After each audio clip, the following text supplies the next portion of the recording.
Ang araw sa atin lahat mga kababayan, saan man panig kayo ng daigdig naroon, dito na naman tayo sa another episode ng ating vlogs, Badong Aratilis po. Pag-uusapan natin ito, no? Yung pong, bakit ba bakit ganun? Pag-uusapan po natin ngayon, ito pong intriga nitong intrigador na ah, vlogger, BBM vlogger na coach. Hindi ko alam kung coach ba 'to ng Crispa Redmanizers o Toyota Corolla. Hindi ko hindi ko maintindihan kung bakit coach ang mga tawag nila sa kanilang sarili. Coach Roach ba 'to? At saka 'yan po 'no, na-hostage, o hino-hostage, ho-hostagein ng KOJC at mga DDS yung rally ng iglesia. Alam po niyo, napakalaking insulto sa mga taga-iglesia, 'no? Parang ang tingin niya sa mga miyembro ng iglesia bobo, eh, 'no? Na uto-uto. Ako ako ewan ko sa inyo, hindi ako iglesia pero masasaktan ako kung ako sasabihan na yung rally namin, kayang-kayang, i-take over ng, mga KOJC at saka ng DDS, 'di ba? Hindi ano, hindi po consistent 'tong mga 'to, 'no? Sa isang banda binibiran nila yung mga Duterte supporters. Lagi po nilang sinasabi na yung mga Duterte supporters nilalangaw 'pag nagra-rally. Bakit ngayon 'pag rally nakukuha po ninyo? 'Pag rally kumbaga, 'pag sariling rally, KOJC man o, Duterte supporters man, mapa-Maisog, mapa-EDSA rally, lagi nilang paulit-ulit nilalangaw. Bakit ngayong may malaking rally ang iglesia, alam ng lahat na iglesia, paano nila masabi na yung kokonti at nilalangaw sa rally ng mga Duterte supporter ay kayang kontrolin, 'no, yung napakaraming iglesia ni Cristo? Talagang kayo po, nililin lang talaga kayo, 'no, kayong mga 'yan ang mahirap pagka ang mga pinapalo ninyong mga vlogger ay ang pangunahing layunin manlin lang, hindi po magsabi ng katotohanan. Nakakaawa po kung kayong mga iglesia ni Cristo maniniwala diyan, 'no, nanlilito. Okay, pag-usapan din po natin, kahapon pinag-usapan natin yung tuwang-tuwa yung Department of Transportation. Eto pong si, ang may silbi na si Secretary Bautista, dahil ang pinakamalaki nilang accomplishment ayon kay Bautista ay, NAIA NAIA privatization. Grabe, 'no? Pero ngayon po, DOT naman. Natutuwa po si Prasco, 'yan pong, taga-DOT. Ang sabi po, natutuwa po siya dahil sa NAIA privatization. Nagpapasalamat kay Pangulong Marcos dahil sa NAIA privatization. Alam niyo hindi kayo nagpapasalamat, iniinsulto niyo yung gobyerno, eh. Yan po at iba pa pong mga balita na manggagaling sa inyo kung may mga katanungan kayo. Pero bago yan, kung bago ka pa lang dito sa ating channel, mag-subscribe ka na. Dahil ito lang ang tayong channel na may kinikilingan, may pinapanigan, una sa balita, huli sa impormasyon, kaya ano pang hinihintay nyo? Pindot na, okay. Pag-usapan natin, no? Eto po, pag-usapan po natin tong, unahin na natin tong, yung kay Frasco, no? Kahapon, tinalakay natin at sinabi natin na umamin na inutil itong si Bautista dahil sa kanya, para sa kanya, ang pinakamalaki niyang accomplishment bilang secretary ng Department of Transportation ay yung i-privatize yun na iya. Sabi ko nga, paano mo magiging accomplishment yun binenta mo. Parang binenta mo yung imbes na ayusin mo, 'di ba? Imbes na ayusin mo yung pagpapatakbo sa NAIA, yung mga problema katulad ng mga brownout, yung mga problema, mga daga, ipis, etc. Binenta mo na lang yung NAIA operation, wala ka na say, tapos sasabihin mo na ito ang greatest accomplishment. Hindi po ba pagpapakita lang yan na inutil ka talaga? Ayan po ako sa tingin ko ito po opinion ko lang at hindi nyo po pwedeng i-fact check yung opinion ko.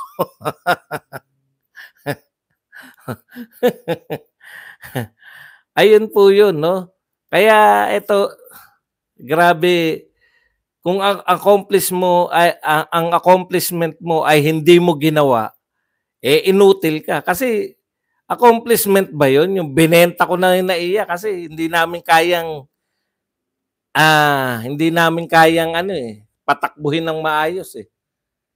Kaya binenta ko na lang.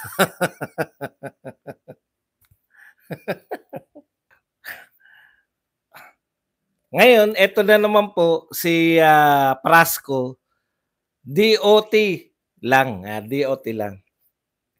Department of Tourism. Nagpapasalamat din po sa ating pamahalaan, no? Nagpapasalamat po kay Pangulong Marcos. Ito pong si DOT Secretary Prasco dahil i-privatize po yung NAIA. At ngayon pa lang po nagpapasalamat na rin siya dahil mukhang ipa-privatize din yung mga binanggit na lugar na Panglao, merong meron sa Mindanao, 4 4 yung binanggit na ipa-privatize. Again, no? Hindi ko po alam kung nang-iinsulto. Sa akin insulto 'yun eh. 'Di ba? Kung ako pangulo ng Pilipinas, binenta ko yung NAIA. Yung operation ng NAIA dahil pag-amin 'yun na hindi ko kaya eh. Hindi ko kayang anong tawag diyan? I-operate ng maayos yung NAIA, kaya binenta ko na lang. Tapos, pasasalamatan ka ng mga tauhan mo dahil binenta mo at hindi na ikaw ang mag-ooperate. Ang point ni Prasco, dahil private na mag-ooperate, titino na yung operasyon ng NAIA. Titino na yung operasyon ng mga airport dahil hindi nahahawakan ng gobyerno. Kung ganun, no? Kung ganun, dadami na raw po yung papasok na turista.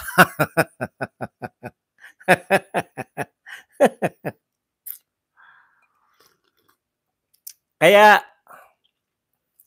wala talagang wala po talagang pupuntahan tong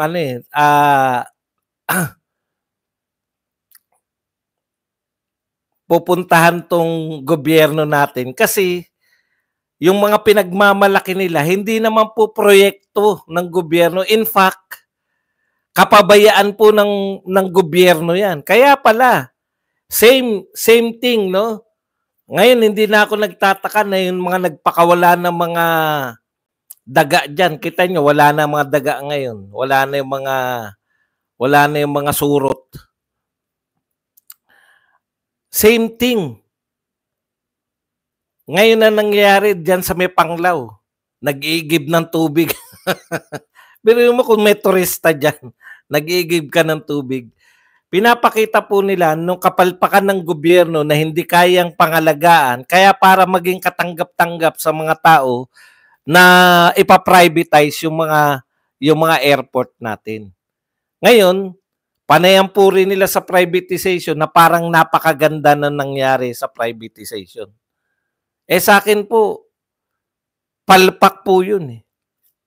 Wala pa rin naman improvement hanggang ngayon.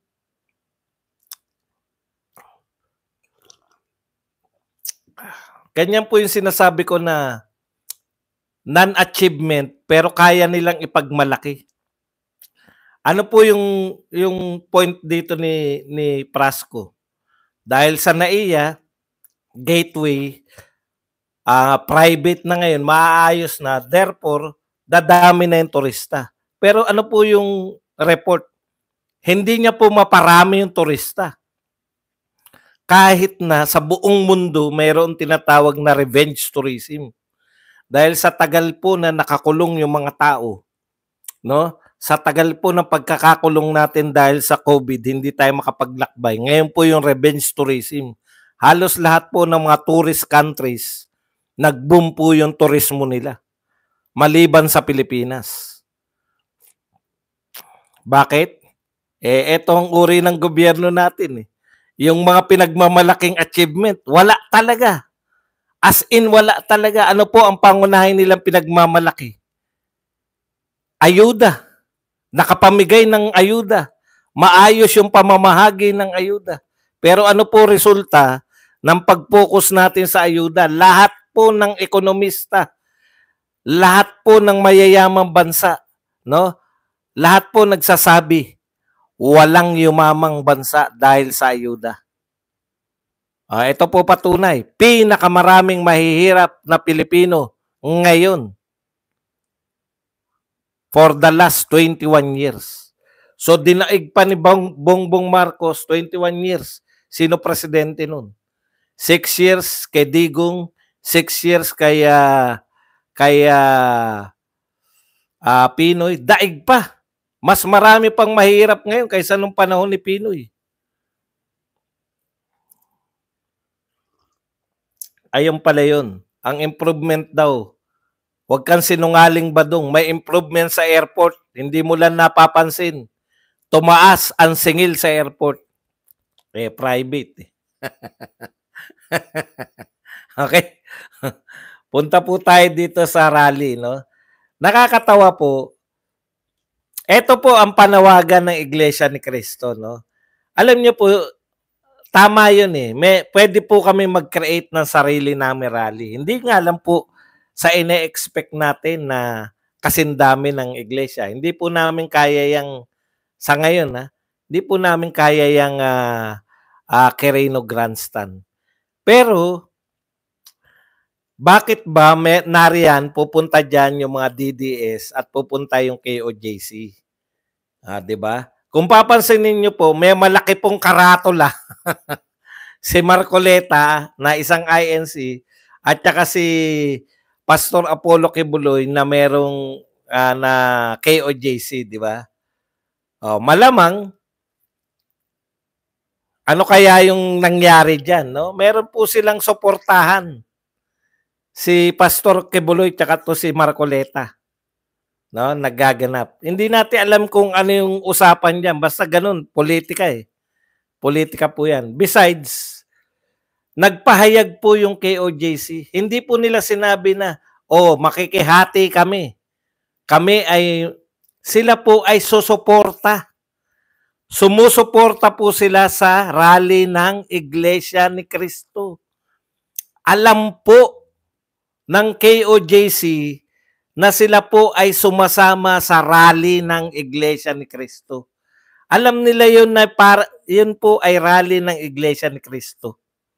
Nakatatlong Iglesia ni Cristo ko ron. Okay. Yung mga Duterte supporter po ba na a-attend? Bakit kayo a-attend? Di ba? So yung KOJC, siyempre si Pastor Kebulo yun.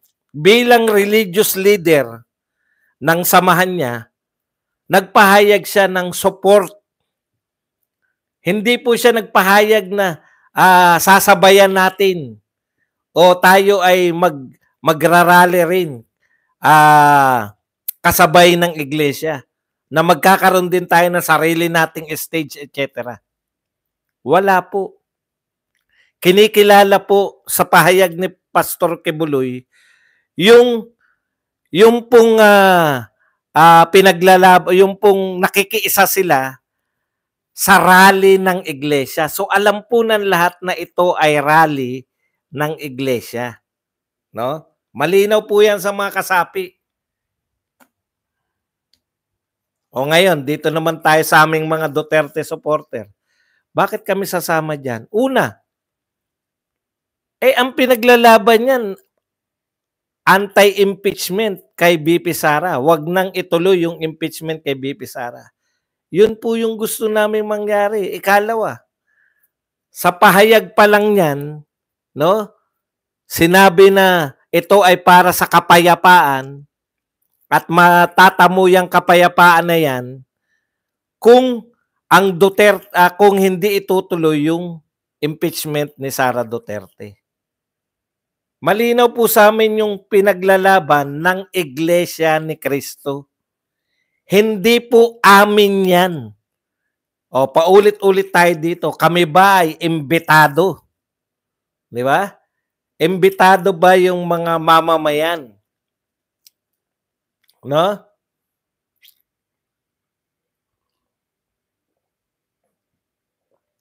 Imbitado po ba yung nakikiisa sa layunin nila? Imbitado.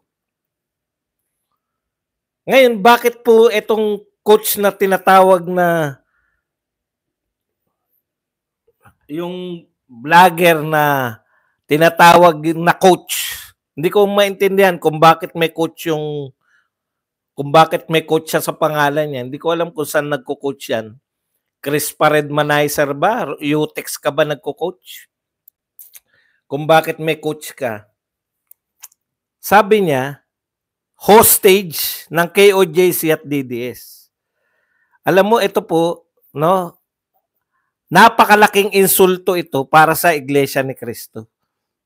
Kasi para mong sinasabi na uto-uto yung mga iglesia nanawagan sa mga kasama nila, tapos ipapaagaw lang yung, hindi ako naniniwala. No? Magagalangin po yung mga umaten, lalo na po yung mga Duterte. Alam po namin na yan ay iglesia, igagalang po namin yung iglesia. Sumusuporta po kami dahil pabor sa amin Di ba? Nakikiisa kami. Hindi kami gagawa ng eksena, no? Para hilahin yung mga miyembro ng iglesia. Marami pong miyembro ng iglesia na supporter ng mga Duterte kasi buong Pilipinas po ang Duterte supporters Di ba? Okay, isa pa. Tignan nyo, nililin lang pa niya yung tao, pati yung venue. Sabi niya, sa Liwasang Bonifacio na naman. Etong gantong kakonsistent na tao, wala pong pakialam yan kahit mali-mali ang sinasabi.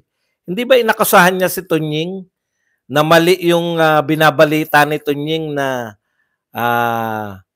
ano ba yung sinabi? Ano na nga yung inano niya kay Tunying? Nakalimutan ko na tuloy. Pero binarayan ni Tunying. Ang tanging hamon ni Tunying, tanging hamon ni Tunying sa kanya, nag-sorry ka na ba? Sa sinabi mo kay Tunying.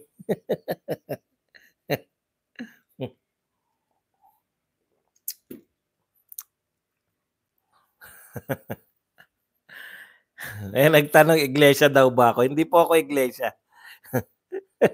Pero marami iglesia dito At tinatanong ko nga kung welcome kami dun. Welcome daw, paulit-ulit sila. Sabi nga nila, mag-imbita at pakainin yung mga inimbitahan. No? Bigyan ng t-shirt. Kasi ganito po yan, no? Napakasimple po. Wala pong usapin kung abogado siya o hindi. Yan lang po ang tangi. Ang dami po natin abogado, kinukontra po natin yung mga abogado. Hindi po tayo takot sa, ito estudyante pa lang pinagmamalaki. Alam niyo po yung mga taong ganyan, hindi mo pa nakukuha, pinagmamalaki mo na. Pucha, wala pong katotoran yan. Okay. Iniinsulto yung mga iglesia ni Cristo na wala silang kakayahan na kontrolin ang inyong rally. Kasi saan nagmumula yun? Una, takot na takot sila sa mga DDS.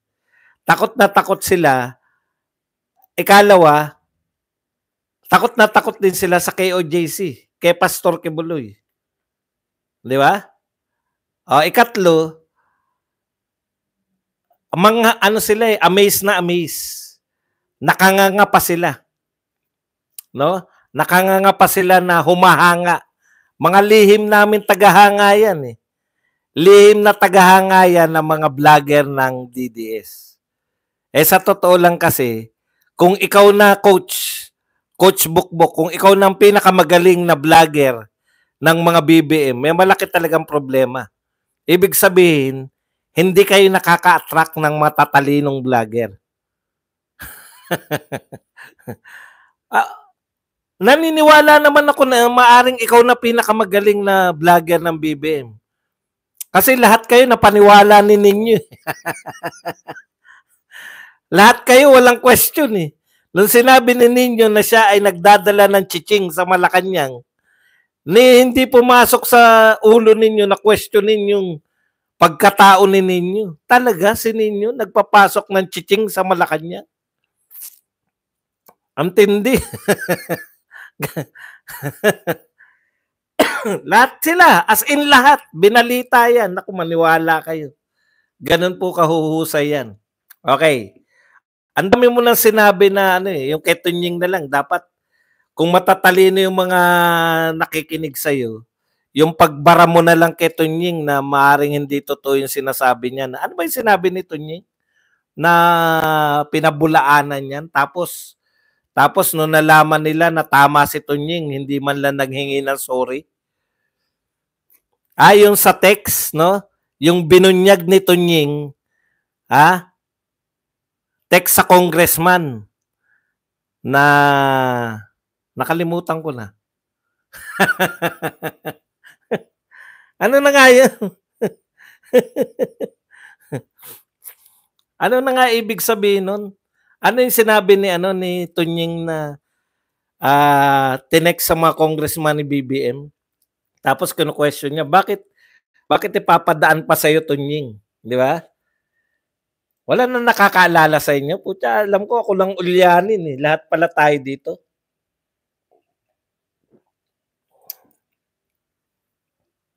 Ayun. Na gustong ipatigil ni BBM yung ni BBM yung impeachment, no? Yung wag na impeach si BP Sara. O kaya nga magkakaugnay dahil si Tunying ay iglesia ni Cristo. Alam ko Kaya walang kontra eh. So ayaw din nila ma-impeach si BP Sara. Kaya lang syempre hinihintay pa rin natin yung sinasabi ni Tunying na yung hamon niya na sitahin itong o magsalita si Pangulong Marcos laban dito sa mga katiwalian, lalong-lalo na nitong mga congressman at senador.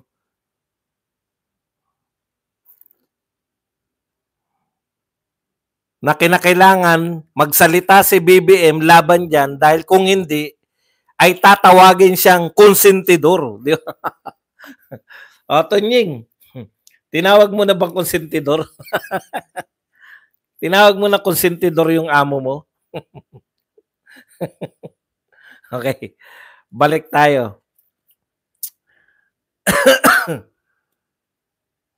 So, dito po, pati yung venue nililito kayo eh. Akala kasi ng tao na to, uto-uto yung mga iglesia ni Cristo.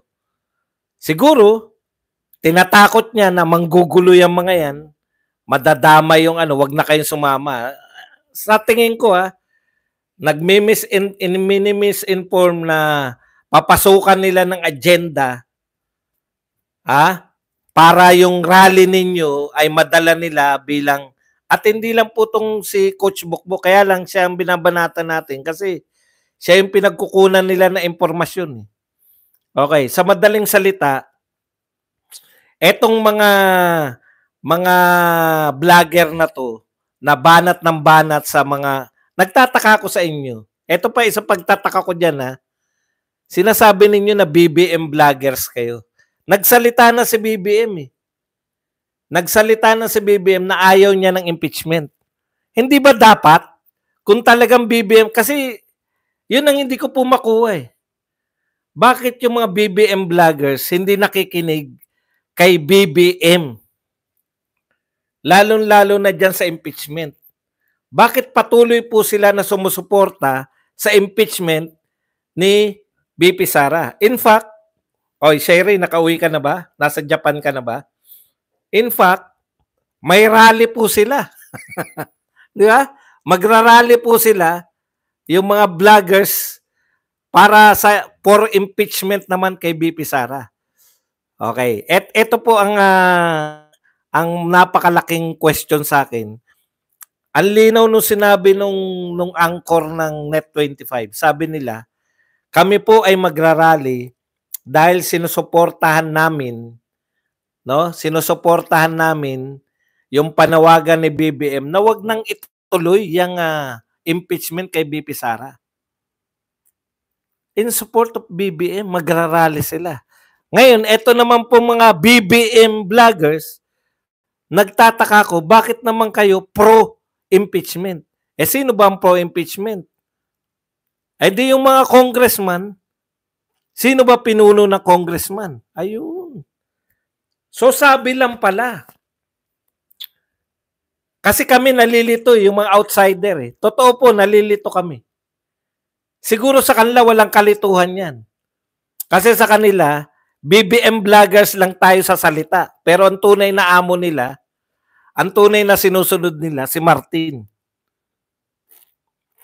Kasi ako mamumblema ako dun eh. Halimbawa, sinasabi namin kulto kami ni Digong. Pero may pakikinggan namin ibang politiko. Sinabi halimbawa ni Digong na ayaw ko dyan. At sinunod namin yung gusto. Pucha, wala po silang konsepto ng may mali dun sa ginagawa nila. Kasi malinaw sa kanila yung direksyon eh. Anti-Duterte kami. BBM vloggers lang kami sa pangalan, pero iba yung amo namin talaga. Sino ba kaya ang amo niya? Napaka-obvious naman ang amo ng mga yan na hindi si BBM. Nagsalita na nga si BBM eh. Alam ni BBM yun na maaari itong impeachment na to, maaari itong mauwi sa kaguluhan. Alam ni BBM na pag nagkagulo, maaari na namang mapatalsik yung pamilya niya. Yan yun eh. Pero kung yung amo mo ay ang tanging paraan para maging presidente o maging pinuno ng Pilipinas ay matanggal sa direksyon niya si BP Sara, no wonder. Di ba? Kasi si BBM nga naman, tapos na siya eh. Hindi niya na mahangarin na maging presidente pa eh. Pero may amo sila, di ba? Ang gusto ni BBM, matapos yung termino. Ang pagkakamali niya lang, gusto niya rin na isunod yung kanyang pinsan. Hindi po ako naniniwala na busilak eh. Na yung layunin niya matino eh. Bakit kinakailangan pinsan niya rin na pumalit sa kanya? Para hindi sila makasuhan at mabawi yung kanila. Problemado po sila ngayon. Kanino ko ba narinig yan? Kasi mapapansin nyo, before siya magpunta ng US, si BBM, ang dialogue niyan, tutuloy yung mga ni Duterte. Pati yung pagiging pakikipagkaibigan sa China. Tignan nyo po yung mga pronouncement ni BBM bago siya maging presidente. Nung napunta na po siya sa sa Amerika, pagbalik dito, putya, anti-China na si BBM. Kaya marami po nagsasabi na may naganap na usapan doon within the Biden administration to protect yung kanilang naka-freeze na mga asset. Yan yung problema eh.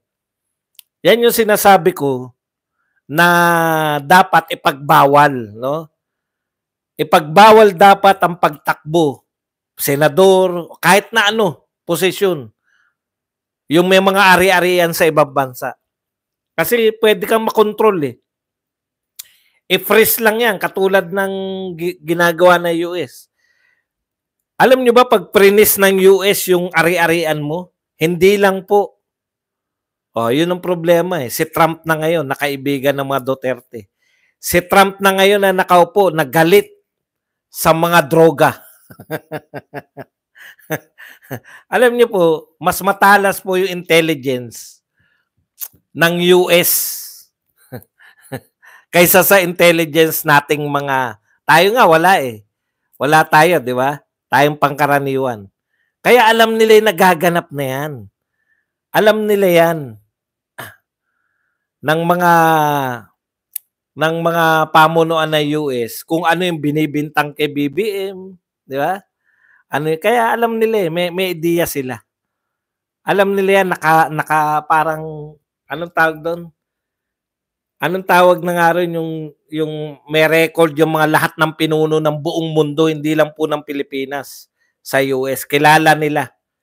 Sabi nga ng isang journalist, nakalimutan ko na yung pangalan, pero pwede naman natin i-search yan kung gusto ninyo. Sabi nga nila, mas madaling ano yung Pilipinas eh. Ayon sa isang US, sa CIA. Kasi yung mga politiko rito madaling mabayaran. Yung politiko tsaka press. Kaya kasama kayong mga press eh. Okay. So ngayon, medyo paparehas na tayo, pumaparehas na kasi mukhang mababalik na sa atin yung Facebook. Naka-archive na yan sa atin. Dito sa mga pinagsasabi ko.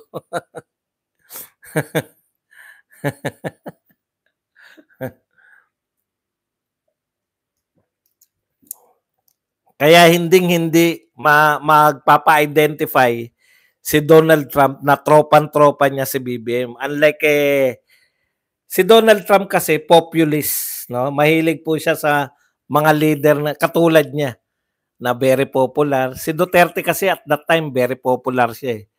Naniniwala kasi si Donald Trump. Kaya popular yung mga tao na yan. May mga ginawa yan. Nakamonitor lahat yan. Lahat ng mga world leaders, nakamonitor lahat yan. At alam niyo naman ng Amerika, kahit sino pa presidente, di ba? Huwag niyo sabihin walang pakialam yan sa mga internal affairs. Kaya yan ang una ko nakikita pag upo ng mga yan. Pati ICC, yari. Alam niyo, kayong mga sampalataya sa ICC, magngangawa na kayo ngayon. Dalawa na po. Hindi lang po executive order ni Donald Trump ang inaasahan natin na magpaparusa dyan sa mga ICC. Pati po yung Congress nila. Akalain nyo yung kaalyado nilang Israel na hindi rin miyembro ng ICC, inisyuhan ng warrant of arrest. Kaya sabi ni Donald Trump po siya, sabi pala ng mga congressman, anong klase tong peking ano na to, no? Peking court, international court na to. Hindi, may termino sila, hindi peke. Pero yun ng kahulugan. Thank you very much kay Yaming Jam Consuelo. Good afternoon sa lahat. Kaya game changer to si Donald Trump talaga. Ikalawa, putya, baka yung mga na-press na ari-arian ninyo. Alam nyo pag pinag-initan ka ng Amerika, hindi lang po sa Amerika yung epekto nun. Yan po yung illegitimate court yun. Illegitimate kayo. Sabi ng Amerika. Official po yan. Official pong pahayag yan ng mga congressman sa kanilang panukalang batas. Papatawan ng parusa ang ICC. Binatas po nila. Biruin nyo yun, ibabatas nyo yung counter, may tawag sa batas anti-ICC yung batas. Kaya yung mga ginawa ninyo sa Quadcom, alam na ng Amerika yan. Huwag kayong mag-alala. Yung pagdidiin ninyo sa Duterte, hindi ko sinasabi na yung Amerika automatic gusto niya maging presidente si BP Sara. Pero hindi nyo pwedeng gawin kay BP Sara para manatili kayo sa poder yung mga balak ninyo. Yan ang titiyakin sa inyo na yun. Kasi wala namang mapapala si Donald Trump dito sa kasalukuyang gobyerno eh. 'Di ba?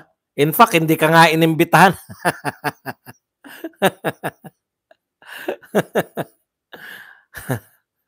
Mamaya pa po tayo magbabasa, kulang kayo.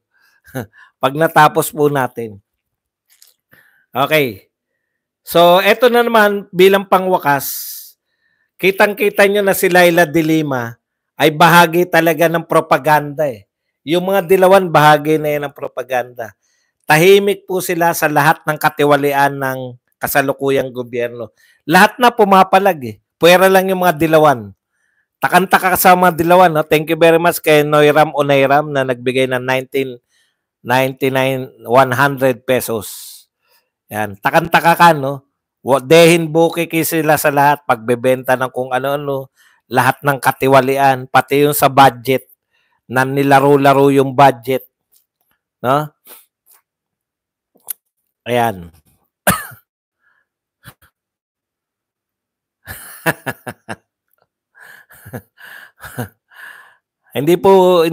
Siyempre, hindi tayo papayag dyan. Okay, yan lang po ang ating topic. Pwede na po kayo magtanong, pwede na po kayo magbigay ng opinion. At higit sa lahat, pwede po kayong magpakape. Kayo naman dyan sa TikTok, pwede po kayong magregalo